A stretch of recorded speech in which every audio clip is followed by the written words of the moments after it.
Iran's parliament, meanwhile, has backed closing the Strait of Hormuz. It's a vital shipping lane for oil and gas.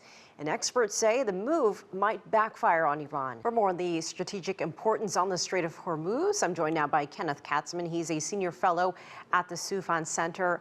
Kenneth, based on what we saw with Iran's parliament over the weekend and the ongoing strikes since, do you think Iran will actually close the Strait of Hormuz?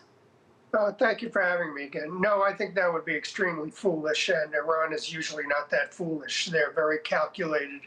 They anticipate what the U.S. might do in response, and they know that that would cause a full-on conflict with the U.S. Navy, which that would not go well for Tehran. So I don't, and that could easily lead to destabilization of the regime, further hardship on the Iranian people. So I highly doubt they would take that step.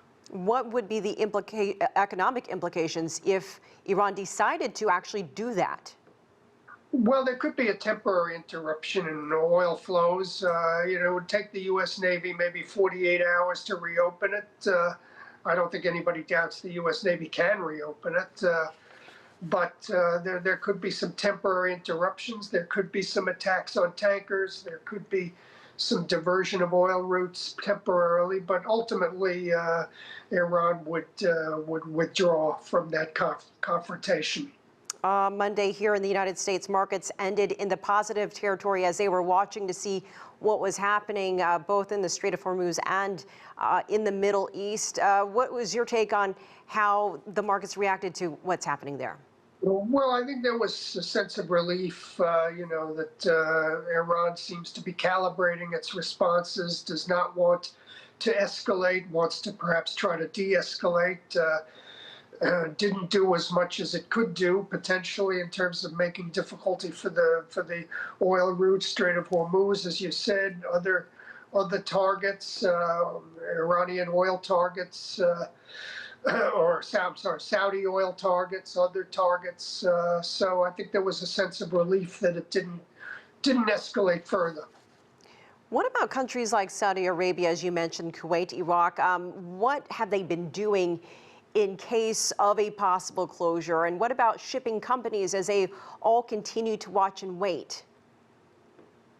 Well, obviously markets don't like uncertainty, and there is some watching and waiting. We have to see what direction this conflict takes. I think it's going to settle back down to an Israel-Iran conflict and doesn't spill over into the broader region, but that's not certain. It did spill over today. Could do so again. We have to have a damage assessment from the nuclear sites. If Iran refuses to negotiate an agreement, a nuclear agreement, you could see another U.S. strike to complete the work that maybe was not done on Saturday night. No one can say that this is over or on its way to conclusion anytime soon.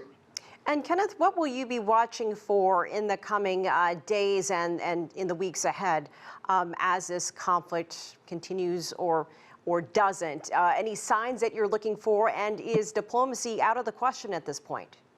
Well, I'm glad you didn't ask me about the next hour, because things seem to be changing by the minute here. But what I'm looking for is some signs that Iran is going to come back to the negotiating table and really compromise it.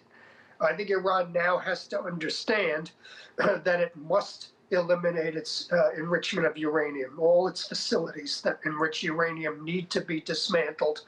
I think Iran now realizes the U.S. is not going to settle for any lesser agreement than that. And if Iran continues to refuse to agree to that, there could be follow-up strikes. Iran is in for continued trouble, and most of that trouble is unfortunately going to be borne by the Iranian population, and that's very unfortunate. And is, from what you're seeing with Israel, what do you see there between Israel and Iran? Well, Israel is getting hit with missiles, and they're going to keep retaliating. Mr. Trump's statement tonight indicated he might ask Israel to stand down. I first of all doubt he is going to ask Netanyahu to stand down. I second of all doubt Netanyahu would stand down even if asked. The Israelis really put some hurt on the regime today. They bombed a lot of IRGC targets Evin prison, which is a key target. And I think Israel feels they are attracting a lot of collaborators inside Iran who are giving them target information, telling them targets to hit, and they feel they're making progress. Now, Iran can de-escalate by coming to the table and agreeing to eliminate enrichment of uranium. That is the way out for Iran here.